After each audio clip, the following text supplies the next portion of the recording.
నమస్తే welcome to SP news ముందుగా headlines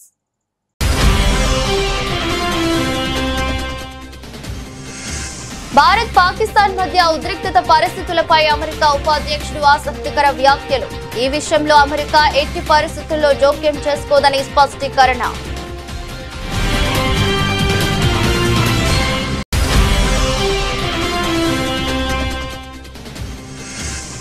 ఆహార ధాన్యాల కొరత పట్టిదే వదంతులు నమ్మొద్దు కేంద్ర మంత్రి ప్రహ్లాద్ జోషి వెల్లడి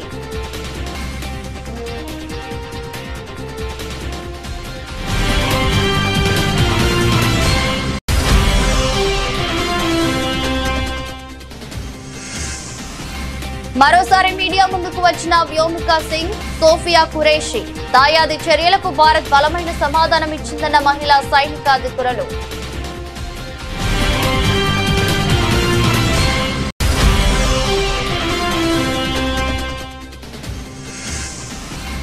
బెంగళూరు చెన్నై ఢిల్లీ పరిస్థితి హైదరాబాద్ కు రావద్దనే హైడ్రా తీసుకువచ్చాం స్పష్టం చేసిన ముఖ్యమంత్రి రేవంత్ రెడ్డి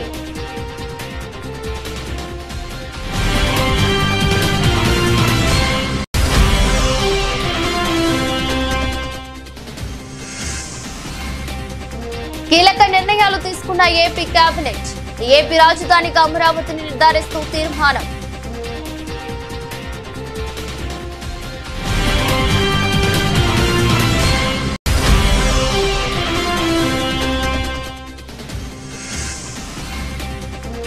జవాన్లకు స్ఫూర్తినిచ్చేందుకే సంఘీభావ ర్యాలీ జాతీయ జెండాను భుజాన పెట్టుకుని పాల్గొన్న సీఎం రేవంత్ రెడ్డి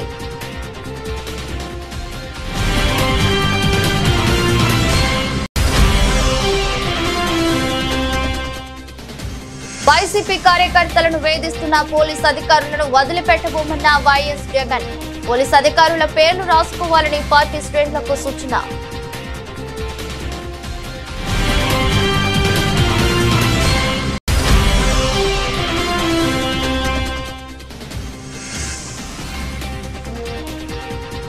అర్హులైన జర్నలిస్టులందరికీ ఇందిరమ్మ ఇండ్లు స్పష్టం చేసిన మంత్రి పొంగులేటి శ్రీనివాస్ రెడ్డి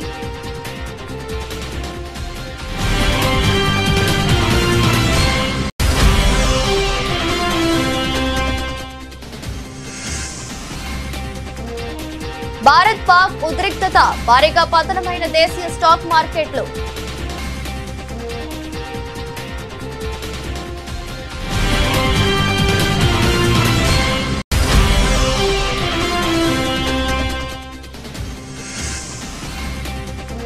భారత్ పాక్ మధ్య ఉద్రిక్తత ఐపీఎల్ నిరవధిక వాయిదా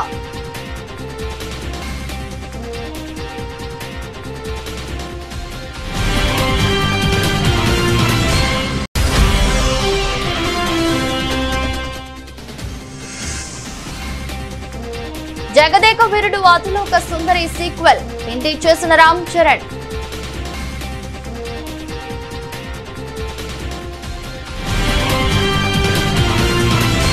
భారత్ పాకిస్తాన్ మధ్య ఉద్రిక్తత పరిస్థితులపై అమెరికా ఉపాధ్యక్షుడు జేడీ వాన్స్ ఆసక్తికర వ్యాఖ్యలు చేశారు అది తమకు సంబంధం లేని విషయమని తెలిపారు అందులో అమెరికా ఎట్టి పరిస్థితుల్లో జోక్యం చేసుకోదని స్పష్టం చేశారు దాయాది దేశాల మధ్య వివాదం తమకు సంబంధించినది కాదని ఇరు దేశాలు అగ్రరాజ్యం నియంత్రణలో లేవని వాన్స్ పేర్కొన్నారు అమెరికా ఉపాధ్యక్షుడు శుక్రవారం ఫాక్స్ న్యూస్ తో మాట్లాడుతూ భారత్ పాక్ మధ్య నెలకొన్న వివాదం సాధ్యమైనంత త్వరగా సమసిపోవాలని అమెరికా కోరుకుంటుందన్నారు అయితే ఈ దేశాలను తాము నియంత్రించలేమని ప్రాథమికంగా భారత్ కు పాక్ తో విభేదాలు ఉన్నాయని తెలిపారు ఈ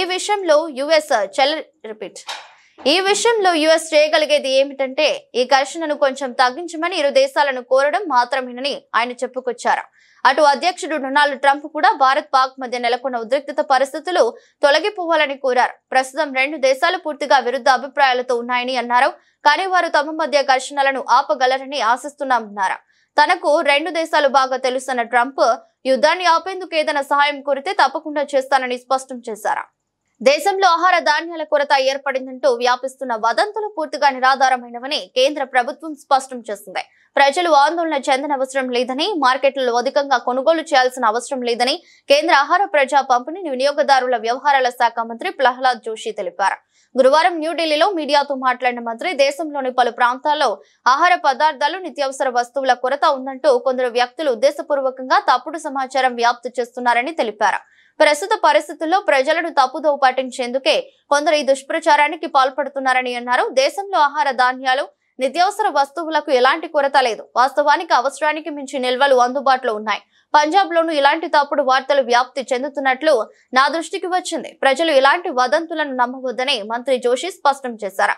దేశవ్యాప్తంగా ఆహార ధాన్యాలు నిత్యావసరాల నిల్వలపై కేంద్ర ప్రభుత్వం సమీక్ష నిర్వహించిందని, ప్రతి చోట అవసరానికి మించి గణనీయంగా నిల్వలు ఉన్నట్లు నిర్ధారణ అయిందని ఆయన తెలిపారు. బియ్యం, గోధుమలు, శనగలు, కందిపప్పు, పెసలు వంటి అన్ని రకాల ధాన్యాలు, పప్పు ధాన్యాలు జాతీయ అవసరాలకు మించి అందుబాటులో ఉన్నాయని మంత్రి వివరించారు. ప్రజలు భయపడాల్సిన అవసరం లేదని, వదంతుల ఆధారంగా ఆందోళన చెంది మార్కెట్లకు పరుగులు తీసి అధికంగా ఖర్చు చేయవద్దని సూచించారు. పరిస్థితి పూర్తిగా అదుపులోనే ఉందని, సరఫరాలకు ఎలాంటి ఇబ్బంది లేదని మంత్రి భరోసా ఇచ్చారు. मुझे आज न्यूज आइटम मिला है पंजाब में, और इधर उधर से और कई इधर उधर से मैसेजेस आ रहा है कि food items, essential food items और अदर एसेंशियल आइटम्स का शॉर्टेज है। ऐसे कुछ अफवाह चलाने का कोशिश चल रहा है। मैं ये स्पष्ट रूप से कहना चाहता हूँ, जो भी हमारा नॉर्मल स्टॉक हमारे पास रहना चाहिए उससे कई गुना ज़्यादा स्टॉक हमारे पास आज के दिन में, वो चावल हो, गेहूँ हो, दालें हो, ऐसे दाल में चना, तूर, मसूर, मूंग, ऐसे सभी सहित बहुत बड़ी मात्रा में हमारे पास आज के दिन में स्टॉक है। और इसी तरह और एसेंशियल आइटम का भी स्टॉक हमारा पास बहुत बड़ी मात्रा में है। मैं सिर्फ इतना निवेदन करना चाहता हूँ, कोई चिंता करने का ज़रूरत नहीं है। इस अफवाह का कोई अर्थ नहीं है। कुछ लोग ऐसे करने का कोशिश करने का संभावना है। सारे देश में हर जगह में हमारे स्टॉक बहुत बड़ी अच्छी मात्रा में, कई गुना हमारे जो रिक्वायरमेंट है उससे कई गुना ज़्यादा है। इसलिए कोई चिंतित होने का ज़रूरत नहीं है। कोई भी अर्जेंटली जाके खरीदने का भी ज़रूरत नहीं है। स्टॉक्स हमारे पास, जैसे मैंने पहले भी कहा, ज़बरदस्त है। इसीलिए मैं अपील करता हूँ, ऐसे कोई अफवाह का आप मन में न रखिए और दुकान को भागने का कोई ज़रूरत नहीं है। यही मेरा निवेदन है। సరిహద్దు గ్రామాల ప్రజలపై కాల్పులు జరిపి 16 మంది అమాయకులను పొట్టన పెట్టుకున్నందుకే ఇవాళ పాకిస్తాన్ పై దాడులు చేయాల్సి వచ్చిందని భారత వాయుసేన wing commander Vyomika Singh, colonel Sofia Qureshi వెల్లడించారు. పహల్గామ్ ఉగ్రదాడికి ప్రతీకారంగా పాక్ పీఓకేలోని ఉగ్ర స్థావరాలపై భారత్ ఆపరేషన్ సింధూర్ చేపట్టి విజయవంతం కాగా, ఈ సాహసోపేత ఆపరేషన్ కు ఆర్మీ కల్నల్ సోఫియా ఖురేషి, వాయుసేన వింగ్ కమాండర్ వ్యోమికా సింగ్ నేతృత్వం వహించారు. ఆపరేషన్ అనంతరం వారిద్దరూ మీడియా ముందుకు వచ్చి బ్రీఫింగ్ ఇచ్చారు. ఇవాళ పాక్ పై ఆపరేషన్ సింధు 2.0 అనంతరం వ్యోమికా సింగ్, సోఫియా ఖురేషి మరోసారి మీడియా ముందుకొచ్చారు. జమ్మూ కాశ్మీర్ లోని నియంత్రణ రేఖ వెంబడి పాకిస్తాన్ సైన్యం తన దుందుడుకు చర్యలను మరింత తీవ్రతరం చేసిందని, అకారణంగా జరుపుతున్న కాల్పుల కారణంగా 3 మహిళలు, 5 చిన్నారులతో సహా మొత్తం 16 మంది అమాయక భారతీయులు ప్రాణాలు కోల్పోయారని వెల్లడించారు. పాకిస్తాన్ దుశ్చర్యలకు భారత సైనిక దళాలు దిటుగా ప్రతిస్పందించాయని తెలిపారు. आज सुबह भारतीय सशस्त्र बलों ने पाकिस्तान के कई स्थानों पर वायु रक्षा रडार और प्रणालियों को निशाना बनाया। भारत की प्रतिक्रिया समान क्षेत्र में समान तीव्रता के साथ की गई। यह विश्वसनीय रूप से ज्ञात हुआ कि लाहौर में स्थित एक वायु रक्षा प्रणाली को निष्क्रिय कर दिया गया। Today morning, Indian Armed Forces targeted air defense radars and systems at a number of locations in Pakistan. Indian response has been in the same domain with the same intensity as Pakistan. It has been reliably learnt that an air defense system at Lahore has been neutralized.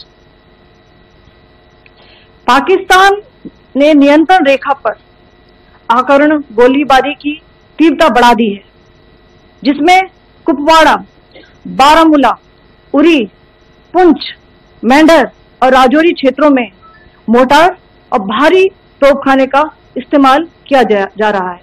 Pakistan has increased the intensity of its unprovoked firing across the line of control using mortar and heavy caliber artillery in areas in Kupwara, Baramulla, Uri, Poonch, Mendhar and Rajouri sectors in Jammu and Kashmir. 16 innocent lives have been lost, including 3 women and 5 children due to the Pakistani firing. Here too, India was compelled to respond to bring mortar and artillery fire from Pakistan to a halt. Indian Armed Forces reiterate their commitment to non-escalation, provided it is respected by the Pakistan military. Hyderabad నగరం దేశంలోని ఇతర మహానగరాలు ఎదుర్కొంటున్న తీవ్ర సమస్యల బారిన పడకుండా చూడటమే తమ ప్రభుత్వ లక్ష్యమని ముఖ్యమంత్రి రేవంత్ రెడ్డి స్పష్టం చేశారు. ఈ దిశగా పటిష్ట చర్యలు చేపట్టేందుకు హైడ్రాను ఏర్పాటు చేశామని సికింద్రాబాద్ లోని బుద్ధా భవన్ లో నూతనంగా ఏర్పాటు చేసిన హైదరాబాద్ హైడ్రా పోలీస్ స్టేషన్ ను ఆయన ప్రారంభించారు. ఈ సందర్భంగా మాట్లాడుతూ బెంగళూరులో తాగునీటి ఎద్దడి, ముంబై, చెన్నై నగరాల్లో వరద బీభత్సం, ఢిల్లీలో వాయు కాలుష్యం వంటి పరిస్థితులు చూస్తున్నామని, అలాంటి దుస్థితి హైదరాబాద్ కు రాకుండా చూడటానికే ఎన్ని విమర్శలు ఎదురైనా అక్రమణలపై కఠినంగా వివరిస్తున్నామని తేల్చి చెప్పారు. మన పూర్వీకులు అందించిన చెరువులను కాపాడుకోవాల్సిన బాధ్యత మనందరిపైన ఉందని ముఖ్యమంత్రి అన్నారు. చెరువులు కనుమరుగైతే మానవ మనుగడకే ప్రమాదమని హెచ్చరించారు. 450 ఏళ్ల ఘన చరిత్ర కలిగిన హైదరాబాద్ నగరాన్ని పరిరక్షించడంలో హైడ్రా కీలక పాత్ర పోషిస్తుందని విశ్వాసం వ్యక్తం చేశారు. సుపరిపాలన కోసం రాజ్యాంగాన్ని అనేక సార్లు సవరించుకున్నట్లే నగరాభివృద్ధికి గత ముఖ్యమంత్రులు ఎన్నో చట్టాలు చేశారని గుర్తు చేశారు. ఈ రోజు ఢిల్లీ నగరం కావచ్చు, ముంబై కావచ్చు, బెంగళూరు కావచ్చు, చెన్నై కావచ్చు, కల్కట్టా కావచ్చు, ఈ మెట్రోపాలిటన్ సిటీస్ అన్ని కూడా ఈ రోజు నివసించడానికి యోగ్యంగానే నగరాలుగా మారుతున్నాయి. ఇది మన కళ్ళ ముందు కట్టినట్టుగా మన కళ్ళ ముందే కనిపిస్తుంది. ఇంత ఉపద్రవం ముంచుకొస్తున్నా ఆ ఉపద్రవం నుంచి మనము గుణపాఠం నేర్చుకోకపోతే, ఆ గుణపాఠం నుంచి మనము దాన్ని పాఠంగా స్వీకరించకపోతే రేపు హైదరాబాదు నగరం కూడా ఈ 4-5 నగరాలతో పాటు 6వ నగరంగా వాటి సరసన చేరే పరిస్థితులు ఉన్నాయి. ఆంధ్రప్రదేశ్ ముఖ్యమంత్రి చంద్రబాబు అధ్యక్షతన జరిగిన రాష్ట్ర మంత్రివర్గ సమావేశంలో అనేక కీలకమైన నిర్ణయాలను ఆమోద ముద్ర లభించింది. రాష్ట్ర అభివృద్ధి సంక్షేమ కార్యక్రమాలతో పాటు పరిపాలనా పరమైన పలు అంశాలపై కేబినెట్ సుదీర్ఘంగా చర్చించి కీలక తీర్మానాలు చేసింది. రాష్ట్ర మంత్రివర్గం ఆపరేషన్ సింధూర్ విజయవంతం కావడం పట్ల హర్షం వ్యక్తం చేస్తూ ఈ ఆపరేషన్ నిర్వహించిన త్రివిధ దళాలను అభినందిస్తూ ఒక తీర్మానాన్ని ఆమోదించింది. అదే విధంగా అమరావతిలో పునర్నిర్మాణ పనులను ప్రారంభించినందుకు ప్రధానమంత్రి నరేంద్ర మోదీకి కేబినెట్ ధన్యవాదాలు తెలియజేసింది. 47వ సిఆర్డీఏ సమావేశంలో తీసుకున్న నిర్ణయాలకు మంత్రివర్గం ఆమోదం తెలిపింది. రాజధాని అమరావతి పరిధిలో వివిధ సంస్థలకు భూ కేటాయింపులు చేసేందుకు కూడా కేబినెట్ పచ్చజెండా ఊపింది. ప్రధానంగా ఆంధ్రప్రదేశ్ పునర్విభజన చట్టంలో రాష్ట్ర రాజధానిగా అమరావతి పేరును చేర్చే ప్రతిపాదనకు కేబినెట్ ఆమోదం తెలిపింది. ఈ మేరకు ఏపీ రాజధాని అమరావతి అని స్పష్టం చేస్తూ కేబినెట్ తీర్మానించింది. ఈ తీర్మానం కాపీని కేంద్ర ప్రభుత్వానికి పంపనుంది. సంక్షేమ పథకాలైన తల్లికి వందనం, అన్నదాత సుఖీభావ వంటి కార్యక్రమాల అమలుపై సమావేశంలో విస్తృత చర్చ జరిగింది. తీర ప్రాంత భద్రత, రక్షణ రంగ పరిశ్రమల వద్ద తీసుకోవాల్సిన జాగ్రత్తలు తదితర అంశాలపై కూడా మంత్రులు చర్చించారు. ఈరోజు సుదీర్ఘంగా రాష్ట్ర ముఖ్యమంత్రి శ్రీ నారా చంద్రబాబు నాయుడు గారి అధ్యక్షతన కేబినెట్ సమావేశం జరగడం జరిగింది. దాంట్లో ముఖ్యంగా ఈ గత 5 సంవత్సరాల్లో ఆంధ్రప్రదేశ్ రాజధాని ఏది అంటే చెప్పలేని ఒక దౌర్భాగ్య పరిస్థితిలో ఉన్న విషయం అందరికీ తెలిసిందే. వాళ్ళ ఇష్టం వచ్చినట్లు 3 రాజధానులు, రకరకాల పేర్లు పెట్టి ఏ రాజధాని కూడా నిజం చేయడానికి కనీస ప్రయత్నం చేయని పరిస్థితులను మనం చూసాం. తెలుగు ప్రజలందరూ కూడా, ఆంధ్రప్రదేశ్ ప్రజలందరూ కూడా మీ రాష్ట్ర రాజధాని ఏది అని ఇతర రాష్ట్రాలు గాని ఇతర దేశస్తులు గాని అడిగితే చెప్పుకోలేని దౌర్భాగ్య పరిస్థితి మనందరం కూడా చూసాం. భవిష్యత్తులో ఎప్పుడు కూడా ఇటువంటి పరిస్థితి తలెత్తకూడదనే ఉద్దేశంతో ఈ రాష్ట్ర రాజధానికి గర్వించదగ్గ రాజధానిని నిర్మించాలనే ఆలోచన ప్రీతం ముఖ్యమంత్రి గారు చేస్తున్న విషయం అందరికీ తెలిసిందే. ఒకసారి రాష్ట్ర విభజన చట్టం భారతదేశ సార్వభౌమత్యాన్ని దెబ్బతీయాలని చూస్తే సహించే ప్రసక్తి లేదని సీఎం రేవంత్ రెడ్డి చెప్పారు. ఉగ్రవాదాన్ని ప్రోత్సహించి దేశాన్ని దెబ్బ కొట్టాలని చూస్తే వారికి ఉగ్రమూకలకు నూకలు చెల్లినట్లేనని హెచ్చరించారు. ఉగ్రవాదాన్ని తుదిముట్టించే విషయంలో భారత సైన్యానికి 4 కోట్ల తెలంగాణ ప్రజలు అండగా నిలుస్తారని తెలిపారు. సచివాలయం నుంచి నెక్లెస్ రోడ్ లోని ఇందిరాగాంధీ విగ్రహం వరకు సంఘీభావ ర్యాలీ చేశారు. జాతీయ జెండాను భుజాన పెట్టుకుని సీఎం రేవంత్ రెడ్డి ర్యాలీలో పాల్గొన్నారు. ఈ సందర్భంగా మాట్లాడుతూ తెలంగాణ గడ్డ నుంచి భారత జవాన్లకు స్ఫూర్తినిచ్చేందుకే ఈ ర్యాలీ నిర్వహించినట్లు చెప్పారు. దేశ భద్రత విషయంలో రాజకీయాలకు అతీతంగా ప్రజలంతా ఏకమవుతారని చెప్పారు. దేశ ప్రజలు శాంతిగా మూకలున్నారు. మా ఆడబిడ్డల నుదుటి సింధూరం తుడిచాలనుకునే వారికి ఆపరేషన్ సింధూర్తో సమాధానం చెబుతామని హెచ్చరించారు. పాకిస్తాన్ ప్రేరేపిత ఉగ్రవాదులు దేశ సరిహద్దుల్లోకి చొచ్చుకు వచ్చి అమాయక ప్రజల్ని పొట్టన పెట్టుకుంటున్నారని ఆగ్రహం వ్యక్తం చేశారు. దేశ భద్రతా విషయంలో జెండాలకు అజెండాలకు అతీతంగా 140 కోట్ల మంది భారతీయులు ఒక్కటవుతారని చెప్పారు. పాక్ పాలకులు ఉగ్రవాదులు సహా ఉగ్రవాదాన్ని ప్రోత్సహించి దాడులు చేయాలనుకునే వారెవరికైనా ఒకటే హెచ్చరిక చేస్తున్నా, మా దేశం వైపు కన్నెత్తి చూస్తే ఎవరిని వదలం. ఈ భూమి మీద మీకు నూకలు చెల్లినట్లే, బతికే అర్హత కోల్పోయినట్లే అని రేవంత్ హెచ్చరించారు. మా దేశ సార్వభౌమ అధికారం వైపు కన్నెత్తి చూసినా ఈ భూమి మీద మీకు నూకలు చెల్లినట్టే, ఈ భూమి మీద మీరు నివసించడానికి మీరు అర్హత కోల్పోయినట్టే అని చెప్పి నేను ఈ వేదిక మీద నుంచి హెచ్చరిక జారీ చెయ్యదలుచుకున్నా. ఎన్నికలు వచ్చినప్పుడు రాజకీయాలు ఉండొచ్చు, ఎన్నికల సందర్భంగా భిన్న సిద్ధాంతాలు ఉండొచ్చు. మా నాయకుడు మల్లికార్జున్ ఖర్గే గారు, ప్రధాన ప్రతిపక్ష నాయకుడు రాహుల్ గాంధీ గారు ఈ దేశ ప్రధానమంత్రిని కలిసి సంపూర్ణంగా మేము అండగా నిలబడతాం, ఉగ్రవాదుల యొక్క పీచ మణిచివేయండి అని చెప్పి మద్దతు ఇచ్చిండ్రు. ఇది భారతీయుల యొక్క స్ఫూర్తి. రాజకీయాలకు అతీతంగా, పార్టీలు జెండాలు ఎజెండాలకు అతీతంగా 140 కోట్ల భారతీయులు అందరము ఒక్కటే. ఈ భారత మాత రక్షణలో మనమందరం ఏకమై మన సార్వభౌమ అధికారం మీద ఎవరు దాడి చేసినా వాళ్ళను వదలబోమనే సందేశాన్ని ఈ తెలంగాణ నడిగడ్డ మీద నుంచి భారత వీర జవాన్లకు మనము అండగా నిలబడి వాళ్ళకు ఒక స్ఫూర్తిని ఇవ్వడానికి, ఈ రోజు మన వీర జవాన్లకు అండగా నిలబడడానికి ఇక్కడికి విచ్చేసినందుకు వైసీపీ కార్యకర్తలను ఇబ్బందులకు గురి చేస్తున్న ఏ ఒక్కరిని వదిలిపెట్టబోమని, అలాంటి పోలీసు అధికారుల పేర్లు రాసుకోవాలని పార్టీ అధినేత మాజీ ముఖ్యమంత్రి వైఎస్ జగన్మోహన్ రెడ్డి తీవ్ర స్వరంతో హెచ్చరించారు.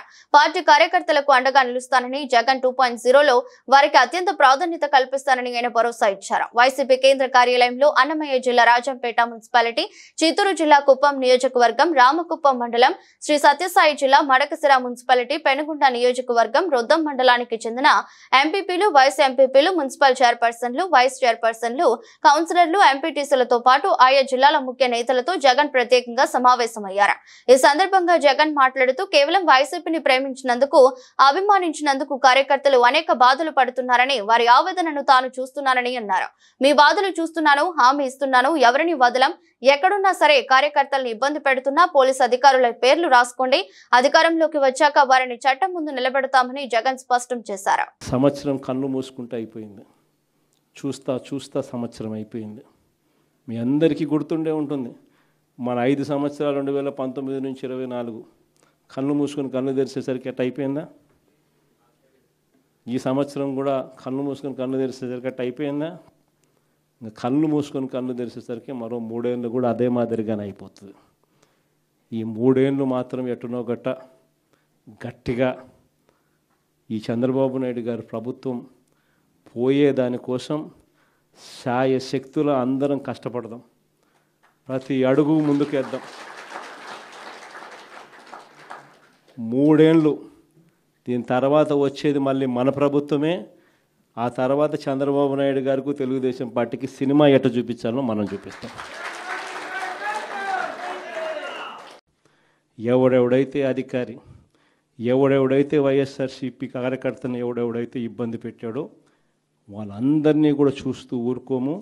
చట్టం మీద దోషులుగా నిలబెడతాము. ఒకవేళ వాళ్ళు రిటైర్ అయిపోయి వెళ్ళిపోయినా, లేకపోతే వాళ్ళు దేశం విడిచిపెట్టిపోయినా కూడా ఎవరిని వదిలిపెట్టం. 7 సముద్రాల అవతలున్నా కూడా అందరినీ కూడా పిలిపించే కార్యక్రమం చేస్తాం. పిలిపించిన తర్వాత సినిమా మామూలుగా ఉండదు. సినిమా మాత్రం అదో లెవెల్లో ఉంటుంది. సినిమా మాత్రం అర్హులైన జర్నలిస్టులందరికీ ఇందిరమ్మ ఇండ్లు మంజూరు చేస్తామని రాష్ట్ర రెవెన్యూ, హౌసింగ్, సమాచార, పౌర సంబంధాల శాఖ మంత్రి పొంగులేటి శ్రీనివాస్ రెడ్డి ప్రకటించారు. గ్రామీణ ప్రాంతాల్లో నిరుపేదలైన జర్నలిస్టులకు, అలాగే వృత్తి నిర్వహణలో చనిపోయిన జర్నలిస్టుల కుటుంబాలకు అత్యంత ప్రాధాన్యతనిస్తామని తెలిపారు. వృత్తి నిర్వహణలో చనిపోయిన జర్నలిస్టుల కుటుంబాలకు నెలసరి పెన్షన్, తీవ్ర అనారోగ్యం, ప్రమాదాలకు గురై వృత్తి నిర్వహించలేక స్థితిలో ఉన్న జర్నలిస్టులకు శుక్రవారం నాడు నాంపల్లిలోని ప్రెస్ అకాడమీ కార్యాలయంలో చెక్కులు అందజేశారు. ఈ సందర్భంగా మాట్లాడుతూ మండల నియోజకవర్గ స్థాయిలో పనిచేస్తున్న జర్నలిస్టులను ఆదుకోవడానికి ప్రత్యేక కార్యాచరణ రూపొందిస్తామని తెలిపారు. మంచిని మంచిగా, నిజాన్ని నిర్భయంగా సమాజానికి తెలియజేసే దాంట్లో ఎంతో మంది జర్నలిస్టులు ఆణిముత్యాలుగా పనిచేస్తున్నారని ప్రశంసించారు. జర్నలిస్టు వృత్తిని నమ్ముకుని తన జీవితం మొత్తం ఆ వృత్తికి అంకితమైన వాళ్ళు ఎంతో మంది ఉన్నారని అన్నారు. ఆనాటి ప్రభుత్వం అసంపూర్తిగా వదిలేసిన ప్రెస్ అకాడమీ భవనాన్ని చిన్న చిన్న మరమ్మతులు పూర్తి చేసుకుని ఈ నెల చివరిలోగా ప్రారంభిస్తామని తెలిపారు. నాకు తెలిసి ఈ ప్రభుత్వం వచ్చిన తర్వాత ఇందాక పెద్దలు శ్రీనివాస్ రెడ్డి గారు చెప్పినట్లు గతంలో ఒకసారి రవీంద్ర భారతిలో చేసుకున్నాం. ఈరోజు రెండవసారి చనిపోయిన జర్నలిస్టులు 38 మంది కుటుంబాలకు, అదే రకంగా వివిధ కారణాల చేత యాక్సిడెంట్లో వికలాంగులైన ఇంకా 8 మంది వారికి ₹1,00,000 చొప్పున ఈ నిధి నుంచి వచ్చే వడ్డీ ద్వారా వచ్చే సొమ్ము నుంచి వీళ్ళకి ఇస్తూ, చనిపోయిన కుటుంబంలో పిల్లలు ఎవరైతే చదువుకుంటున్నారో 5 సంవత్సరాలకు, ఇందాక శ్రీనివాస్ రెడ్డి గారు చెప్పినట్లు 5 సంవత్సరాల వరకు వారికి కూడా స్టైఫండ్ లాగా ప్రతి సంవత్సరం ఒక కిడ్ అయితే 3,000, రెండో కిడ్ ఉంటే ఇంకొక 2,000 యాడ్ చేసి ఇచ్చే ఒక మంచి సాంప్రదాయం. అంటే ఈ డబ్బుతోనే ఆ కుటుంబం పూర్తిగా సెటిల్ అవుతుంది అని నేనైతే అనను, కానీ వేడి నీళ్ళకు చన్నీళ్ళు అన్నట్లు వాళ్ళకి కూడా అయ్యో ఇప్పటిదాకా ఈ వృత్తిలో పనిచేసిన నా భర్తో నా కుటుంబ సభ్యులు అకస్మాత్తుగా మమ్మల్ని వదిలేసిపోతే ఈ వ్యవస్థే మమ్మల్ని మర్చిపోయింది అనుకోకుండా ఉండే విధంగా మేము మీకు అండగా ఉన్నాం, భరోసాగా ఉన్నాం, డబ్బే కాదు అన్ని రకాలుగా మీ వెన్నుదన్నుల్లో ఉంటామని చెప్పే ఒక సంఘీభావం చెప్పే ఒక మంచి సాంప్రదాయం. భారత్ పాకిస్తాన్ మధ్య ఉద్రిక్తతలు తీవ్ర రూపం దాల్చడంతో శుక్రవారం ఉదయం భారత్ స్టాక్ మార్కెట్లు భారీ అమ్మకాలు ఒత్తిడికి లోనయ్యాయి. ఫలితంగా కీలక సూచీలు కుప్పకూలాయి. బాంబే స్టాక్ ఎక్స్చేంజ్ సెన్సెక్స్ 800 పాయింట్లకు పైగా పతనమవ్వగా, నేషనల్ స్టాక్ ఎక్స్చేంజ్ నిఫ్టీ 50 సూచీ కీలకమైన 200 రోజుల ఎక్స్పోనెన్షియల్ మూవింగ్ యావరేజ్ మద్దతు స్థాయి అయిన 24,050 పాయింట్ల దిగువకు చేరింది. నిఫ్టీ 50 సూచీ నేటి ఉదయం 23,935 పాయింట్ల వద్ద నష్టాలతో ప్రారంభమైంది. ఆరంభంలో కొంత విలువ ఆధారిత కొనుగోలు జరగడంతో 24,000 పాయింట్ల స్థాయికి చేరువగా వచ్చినప్పటికీ కీలకమైన 200 నుండి డిఈఎంఏ మద్దతు స్థాయి అయిన 24,050 పాయింట్ల దిగువనే ట్రేడ్ అవుతుంది. మరోవైపు బీఎస్ఈ సెన్సెక్స్ 78,968 పాయింట్ల వద్ద నష్టాలతో ట్రేడింగ్ ఆరంభించి ఇంట్రాడేలో మరింత కనిష్ట స్థాయిని తాకింది. అనంతరం 30 షేర్ల ఈ సూచీ కొంతమేర కోలుకుని 79,000 పాయింట్ల స్థాయిని తిరిగి అందుకుంది. అయినప్పటికీ గత ముగింపుతో పోలిస్తే 800 పాయింట్లకు పైగా నష్టపోయి సుమారు 79,925 పాయింట్ల వద్ద కొనసాగుతుంది. ప్రధాన బ్యాంకింగ్ షేర్లతో కూడా అమ్మకాలు వెలువెత్తాయి. బ్యాంక్ నిఫ్టీ సూచీ నేడు 53,595 పాయింట్ల వద్ద నష్టాలతో ప్రారంభమై ట్రేడింగ్ మొదలైన కొద్ది నిమిషాల్లోనే 53,525.50 పాయింట్ల కనిష్ట స్థాయికి పడిపోయింది. స్టాక్ మార్కెట్ నిపుణుల అభిప్రాయం ప్రకారం భారత్ స్టాక్ మార్కెట్లలో ఈ భారీ పతనానికి ప్రధానంగా 5 కారణాలున్నాయి. భారత్ పాకిస్తాన్ మధ్య వివాదం ఊహించని దానికంటే తీవ్ర స్థాయికి చేరడం మొదటిది కాగా, బలహీనమైన అంతర్జాతీయ సంకేతాలు, అమెరికా డాలర్ విలువ పెరగటం, ముడి చమురు ధరలలో విలువ ఆధారిత కొనుగోల కారణంగా ధరలు పెరగటం, భారత్ అమెరికా వాణిజ్య ఒప్పందం చర్చలలో స్పష్టమైన ఫలితం వెలువడకపోవడం వంటివి ఇతర కారణాలుగా వారు విశ్లేషిస్తున్నారు. భారత్ పాకిస్తాన్ మధ్య ఉద్రిక్తత పరిస్థితులు నెలకొన్న నేపథ్యంలో బీసీసీఐ కీలక నిర్ణయం తీసుకున్నది. ఇండియన్ ప్రీమియర్ లీగ్ ను నిరవధికంగా వాయిదా వేసింది. ధర్మశాలలో గురువారం పంజాబ్, ఢిల్లీ మధ్య జరిగిన మ్యాచ్ అర్ధతారంగా నిలిచిపోయిన విషయం తెలిసిందే. జమ్మూ కాశ్మీర్ పఠాన్ కోట్ లో పాకిస్తాన్ డ్రోన్ వైమానిక దాడుల నేపథ్యంలో బ్లాకౌట్ కారణంగా మ్యాచ్ కు అంతరాయం ఏర్పడింది. ఆ తర్వాత మ్యాచ్ ను కొనసాగించలేమన్న బీసీసీఐ మ్యాచ్ ను అర్ధాంతరంగా రద్దు చేసింది. ఫ్లడ్ లైట్ లోపం కారణంగా మ్యాచ్ నిలిచిపోయింది. ప్రేక్షకులు ఆటగాళ్లను మైదానం బయటకు తీసుకువచ్చింది. సాంకేతిక లోపం కారణంగా మ్యాచ్ రద్దు చేసినట్లు బీసీసీఐ పేర్కొంది. ధర్మశాల నుంచి క్రికెటర్లతో పాటు సిబ్బంది, బ్రాడ్కాస్టింగ్ సిబ్బందిని తరలించేందుకు బీసీసీఐ ప్రత్యేకంగా రైళ్లను పంపింది. ఇదిలా ఉండగా సరిహద్దులో ఉద్రిక్తతలు నెలకొన్న నేపథ్యంలో ప్రస్తుతం ఐపీఎల్ నిర్వహించడం ఏమాత్రం మంచిది కాదని బీసీసీఐ అధికారి ఒకరు తెలిపారు. ఈ క్రమంలోనే లీగ్ ను నిరవధికంగా వాయిదా వేసినట్లు ఆ అధికారి జాతీయ మీడియాకు వెల్లడించారు. ఇదిలా ఉండగా ఐపీఎల్ లో గురువారం నాటికి 58 మ్యాచ్లు జరిగాయి. శుక్రవారం Lucknow super joints Bengaluru royal Challengers మధ్య మ్యాచ్ జరగాల్సి ఉంది. ఫైనల్ తో సహా మొత్తం 74 మ్యాచ్లు జరగాల్సింది. ప్రస్తుతం టోర్నీ చివరి దశలో ఉన్నది. ఫైనల్ తో సహా మొత్తం 16 మ్యాచ్లు జరగాల్సి ఉండగా ఫైనల్ మ్యాచ్ మే 25న కోల్కతాలో జరగాల్సింది. అయితే ఐపీఎల్ చైర్మన్ అరుణ్ ధుమాల్ గురువారం ఐపీఎల్ 18వ సీజన్ కొనసాగుతుందని తెలిపారు. అయితే ప్రస్తుతం నెలకొన్న పరిస్థితులు, ఆటగాళ్ల భద్రతను దృష్టిలో పెట్టుకుని తాజాగా బీసీఐ లీగ్ ను నిరవధికంగా వాయిదా వేయాలని నిర్ణయించింది. మెగాస్టార్ చిరంజీవి అందాల తార శ్రీదేవి జంటగా దర్శకేంద్రులు కె రాఘవేంద్రరావు తెరకెక్కించిన classic movie Jagadeka Veerudu Athiloka Sundari. Vyjayanthi movies banner మీద అశ్వనీ దత్ నిర్మించిన ఈ చిత్రం నేటితో 35 ఏళ్లు పూర్తి చేసుకుంది. ఈ క్రమంలో జగదేక వీరుడు అతిలోక సుందరి రిలీజ్ చేస్తున్నారు. 2D 3D ఈ మూవీ థియేటర్స్ లో సందడి చేయనుంది. అయితే ఈ మూవీకి ప్రచారాలు బాగానే చేశారు. చిరంజీవి, అశ్వనీ దత్, కె రాఘవేంద్రరావు నాటి విషయాలను పంచుకున్నారు. ఇవి సినీ ప్రియులకి మంచి మజాని అందించాయి. ఈ రిలీజ్ లో శ్రీదేవి గారిని చాలా మిస్ అవుతున్నాం. ఈ రిలీజ్ ఆమెకు అంకితమని చిరంజీవి అన్నారు. ఎంతో శక్తి ఉన్న రింగుని చేప మింగిన తర్వాత ఏం జరిగింది అనే పాయింట్ ను అప్పుడే ఎండ్ కార్డులో వేసి ఉంటే సీక్వెల్ ఎప్పుడో వచ్చేది. ఈ సినిమాకి ఇప్పుడు సీక్వెల్ తీస్తే అందులో రామ్ చరణ్, జాన్వీ కపూర్ నటించాలని ఉంది. ఇక ఆ మూవీని రాఘవేంద్రరావు గారి పర్యవేక్షణలో నాగ్ అశ్విన్ తీస్తే న్యాయం జరుగుతుందని అనుకుంటున్నానని చిరంజీవి అన్నారు. అశ్విని దత్ గారి పిల్లలు ఎలాగూ ఈ సీక్వెల్ ను నిర్మిస్తారో ఇప్పటి తరం ఆ మూవీని థియేటర్ లో ఎక్స్పీరియన్స్ చేసి ఉండరు. ఇప్పటి తరం ఈ రిలీజ్ ను ఎంజాయ్ చేయండి అని చిరు చెప్పుకొచ్చారు. ఇక రామ్ చరణ్ మాట్లాడుతూ మా తరానికి అసలు సిసలు సోషియో ఫ్యాంటసీ అంటే ఈ సినిమానే. నాకు ఆ ఆంజనేయుడిని మీద ఏ వయసులో ఎలా భక్తి మొదలైందో అంత ఖచ్చితంగా చెప్పలేను, కానీ ఈ చిత్రంలో జై చిరంజీవి అనే పాటను చూసిన తర్వాత నాకు భక్తి మొదలైందన్నట్టుగా గుర్తుంది. ఇది డ్రీమ్ టీమ్ అని మా తరం అంతా నమ్ముతుంది. లెజెండ్స్ అంతా కలిసి ఈ చిత్రం కోసం పనిచేశారు. చిరంజీవి గారు, శ్రీదేవి గారు, రాఘవేంద్రరావు గారు, అశ్విని దత్, ఇళయరాజా, ఎండమూరి, పరుచూరి, విన్సెంట్ ఇలా అందరూ లెజెండ్స్ కలిసి పనిచేశారు. మళ్ళీ ఈ టీం అంతా కలిసి పనిచేయలేదు కాబట్టి డ్రీమ్ టీమ్ అంటున్నా. అయితే చిత్రంలో చివరిలో చూపించినట్టుగా ఆ రింగు ఏమైంది, ఆ చేప ఎక్కడుంది అనే విషయాలకు నాగ్ అశ్విన్ సమాధానం చెప్పాలి. ఇది రిక్వెస్ట్ కాదు, ఇది మా డిమాండ్ అని అన్నారు రామ్ చరణ్. ఈ హంగామా చూస్తుంటే సీక్వెల్ త్వరలో సెట్స్ పైకి వెళ్ళినా ఆశ్చర్యపోనక్కర్లేదు. వార్తలు ముగించే ముందు మరోసారి హెడ్లైన్స్.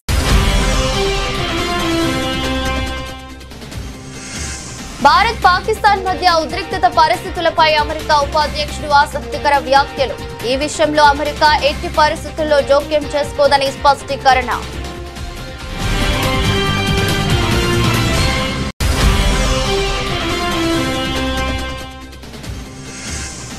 ఆహార ధాన్యాల కొరత పట్టిదే, వదంతులు నమ్మొద్దు. కేంద్ర మంత్రి ప్రహ్లాద్ జోషి వెల్లడి.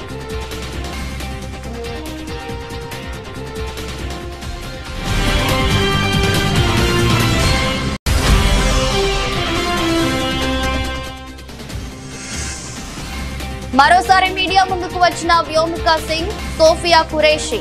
దాయాది చర్యలకు భారత్ బలమైన సమాధానం ఇచ్చిందన్న మహిళా సైనికాధికారులు.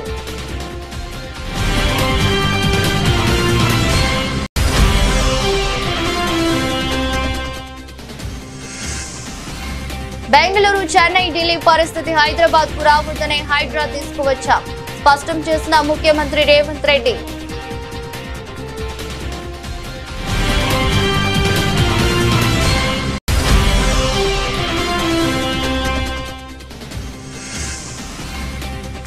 కీలక నిర్ణయాలు తీసుకున్న ఏపీ కేబినెట్. ఏపీ రాజధానిగా అమరావతిని నిర్ధారిస్తూ తీర్మానం.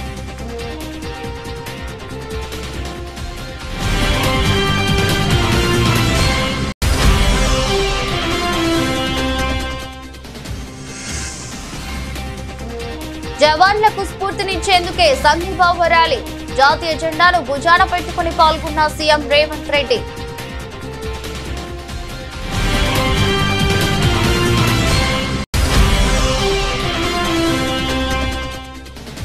వైసీపీ కార్యకర్తలను వేధిస్తున్న పోలీస్ అధికారులను వదిలిపెట్టబోమన్న వైఎస్ జగన్. పోలీస్ అధికారుల పేర్లు రాసుకోవాలని పార్టీ శ్రేణులకు సూచన.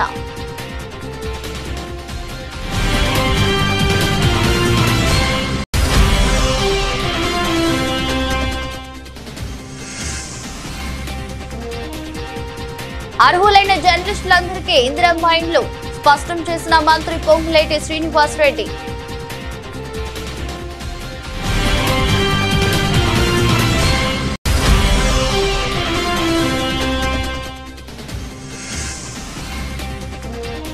భారత్ పాక్ ఉద్రిక్తత భారీగా పతనమైన దేశీయ స్టాక్ మార్కెట్లు.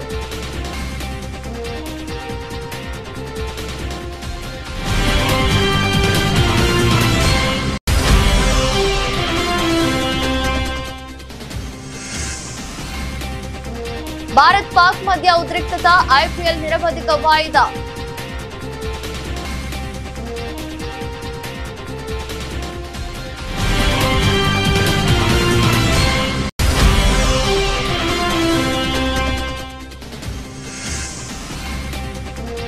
జగదేక వీరుడు అతిలోక సుందరి సీక్వెల్ ఇంటికి చేసిన రామ్ చరణ్.